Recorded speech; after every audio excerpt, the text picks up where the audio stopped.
তো গাইস সকাল সকাল ঘুম দিয়ে উঠা আমাকে ভাল্লুকটারে যখনই বাহির করলাম, ওরে বাবা এ কি দেখি। ওহো কি শান্তি।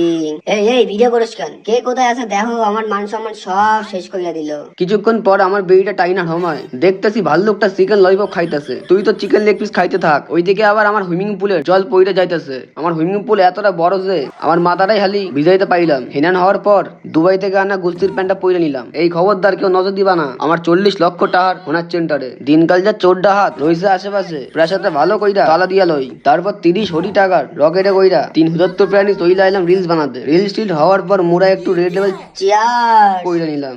এ কিডা রে, কোন প্রাণী কেমনে খাইতাছে। কাট কাট কাট। বাড়ি আইয়া ভাল্লুকটার জন্য আলু সিদ্ধ করতে বসা দিলাম। আলু সিদ্ধ হইতে লাগুক, ততক্ষণে আমি একটু ডাল ভাত খাইয়া ললাম। আলু সিদ্ধ হওয়ার পর যখন ভাল্লুকটা খাইতে দিলাম, তারপর ভাল্লুকটা কি করতেছে তোমরা মন দিয়ে শোনো। এক কামড় দিয়ে তোর প্যাডা আমার মুয়ের মধ্যে চলে আইবে। খাওয়ার সময় ডিস্টার্ব করিস না, যা যা। না রে ভাল্লুক, তুই শান্তি করে খা। ততক্ষণে ভিডিওটা ভালো লাগলে চ্যানেলটাকে সাবস্ক্রাইব আর লাইক করে দিও। টাটা।